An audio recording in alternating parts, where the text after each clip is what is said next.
Bonjour et bienvenue, je m'appelle Kathleen Jobin, je m'adresse à vous depuis Shawinigan, Québec, Canada, la ville où tout le monde parle de la blockchain. Aujourd'hui, je réponds aux 5 questions qu'on me pose le plus souvent sur le Bitcoin. Question numéro 1. C'est quoi le Bitcoin? Le Bitcoin, c'est une monnaie digitale, une monnaie dite souveraine, puisque le Bitcoin n'est pas rattaché à un pays comme le dollar canadien ou le dollar américain. Cette séparation de l'État lui donne aussi le titre de valeur refuge contre l'inflation.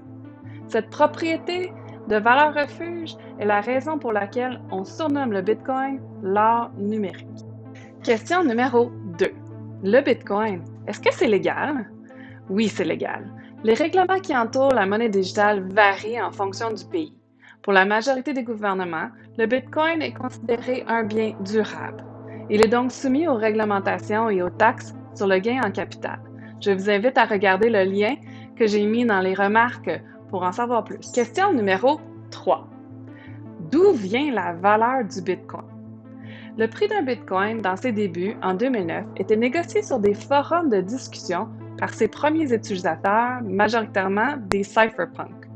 Cypherpunk, un groupe d'informaticiens se spécialisant dans la cryptographie. Ils ont déterminé entre eux que le prix d'un Bitcoin devrait être fixé selon le coût d'électricité nécessaire pour produire un Bitcoin. Le prix du Bitcoin a ensuite suivi la loi du marché, soit la loi de l'offre et la demande. Question numéro 4. Comment peut-on se procurer un Bitcoin?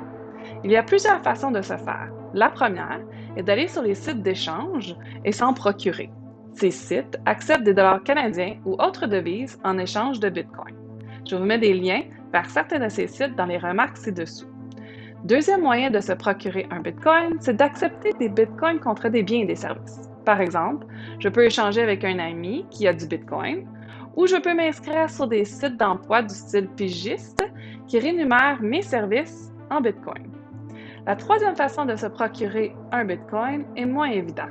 Il s'agit de participer au réseau Bitcoin en minant des blocs. Question numéro 5. Que peut-on se procurer avec un Bitcoin? La première transaction pour un bien réel a eu lieu en 2010. 10 000 Bitcoins fut échangé pour 2 pizzas. En 2010, 10 000 Bitcoins avaient une valeur d'environ 41 US. Aujourd'hui, l'écosystème autour de la monnaie digitale a grandement évolué. On peut acheter tout et n'importe quoi avec nos Bitcoins, comme des billets d'avion ou même tous les marchandises disponibles sur Amazon. On peut également obtenir une carte de crédit. Cette carte de crédit est acceptée par tous les marchands qui acceptent Visa.